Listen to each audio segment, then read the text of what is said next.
Hello, my liddies, and welcome to Let's Get Literary with Jessica Stevens, where tonight we are going to enjoy a classic scary story by none other than the revered Edgar Allan Poe.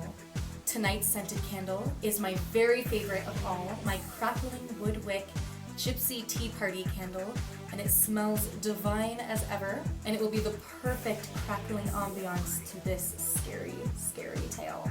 Edgar Allan Poe has gone down in history as one of the most famous authors and poets. Tonight we will be enjoying The Raven. So sit back, relax, get into a cozy blanket, pour yourself a cup of tea, get out some tasty snacks, and get ready to get pulled into this spooky classic tale. So, without further ado, let's get lit. The Raven by Edgar Allan Poe. Once upon a midnight dewy, while I pondered, weak and weary, over many a quaint and curious volume of forgotten lore, while I nodded, nearly napping, suddenly there came a tapping, as of someone gently rapping at my chamber door. "'Tis some visitor," I muttered, tapping at my chamber door. "Only this and nothing more." Ah, distinctly I remember it was in the bleak of December, and each separate dying ember wrought its ghost upon the floor. Eagerly I wished the morrow, vainly I had sought to borrow from my books surcease of sorrow, sorrow for the lost Lenore, for the rare and radiant maiden whom the angels name Lenore, nameless here forevermore. And the silken, sad, uncertain rustling of each purple curtain thrilled me, filled me with fantastic terrors never felt before, so that now, to still the beating of my heart, I stood repeating, "'Tis some visitor entreating entrance at my chamber door, some late visitor entreating entrance at my chamber door, this it is and nothing more."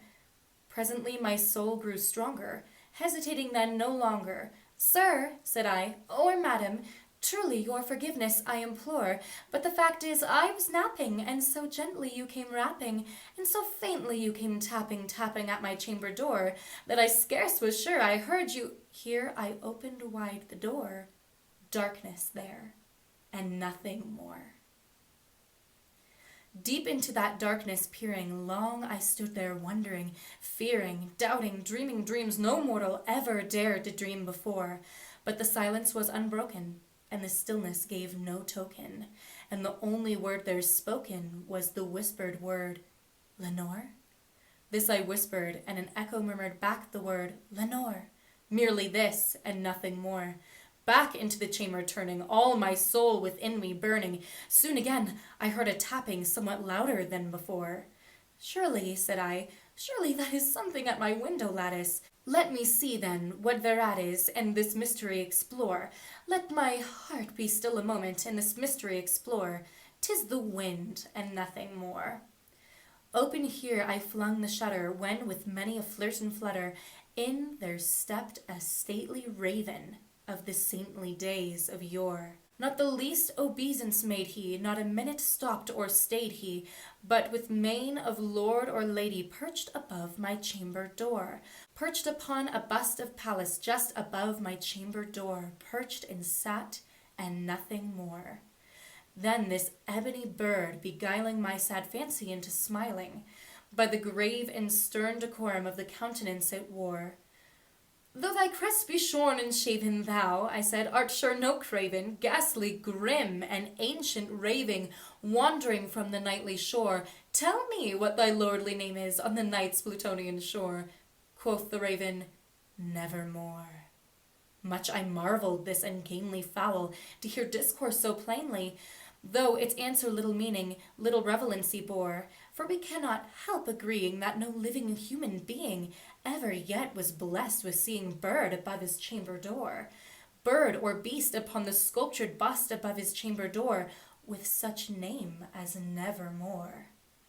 But the raven sitting lonely on the placid bust spoke only that one word, as if his soul in that one word he did outpour. Nothing farther than he uttered, not a feather than he fluttered, till I scarcely more than muttered, "Other friends have flown before, on the morrow he will leave me, as my hopes have flown before." Then the bird said, "Nevermore." Startled at the stillness broken, my reply so aptly spoken, "Doubtless," said I, What it utters is its only stock and store, caught from some unhappy master whom unmerciful disaster followed fast and followed faster till his songs of burden bore, till the dirges of his hopes that melancholy burden bore of nevermore.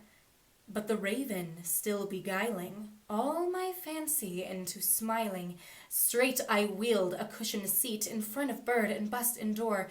Then upon the velvet sinking I betook myself to linking fancy unto fancy, thinking that this ominous bird of yore, what this grim, ungainly, ghastly, gaunt, and ominous bird of yore meant in croaking nevermore. This I sat engaged in guessing, but no syllable expressing to the fowl whose fiery eyes now burned into my bosom's core. This and more I sat divining, with my head at ease reclining on the cushion's velvet lining that the lamplight gloated o'er, but whose velvet violet lining with the lamplight gloated o'er she shall press, nevermore. Then methought the air grew denser, perfumed from an unseen censer, swung by seraphim whose footfalls tinkled on the tufted floor. Wretch, I cried, thy God hath lent thee, by these angels he hath sent thee, respite and nepenthe from thy memories of Lenore. Quaff, oh quaff this kind nepenthe, and forget the lost Lenore. Quoth the raven, nevermore. Prophet, I said, thing of evil, prophet still, if bird or devil, whether tempter sent or whether tempest tossed thee here ashore, desolate yet all undaunted on this desert land enchanted, on this home by horror haunted, tell me truly, I implore, is there balm in Gilead? Tell me, I implore. Quoth the raven, nevermore.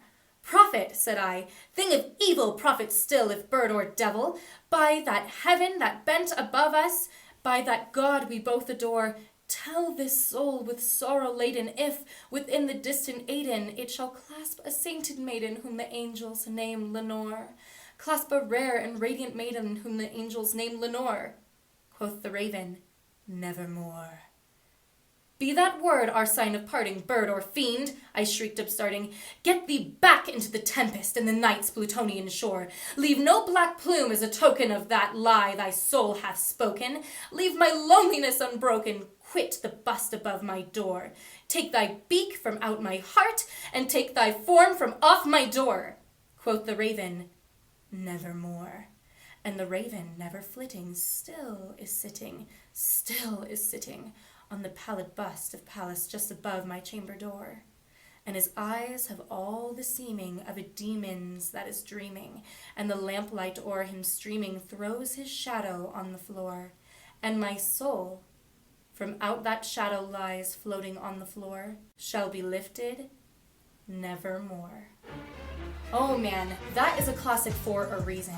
Something about the macabre obviously really drew his eye, and we, as fans of Edgar Allan Poe, obviously are morbidly curious about things that are eerie, things that are paranormal. The speaker obviously feels haunted by this presence, and then there's creepy knocks at the door and nobody there, rustling at the window and nobody there, and when he opens the window, this raven comes and stares him down and is speaking to him and telling him his greatest fears, that he never wanted to know, that he may never see the spirit of Lenore ever again.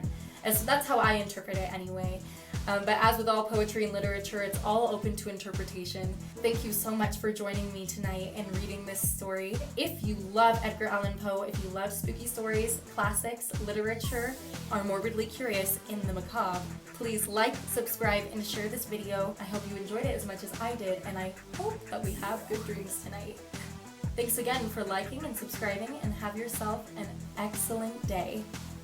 Mwah.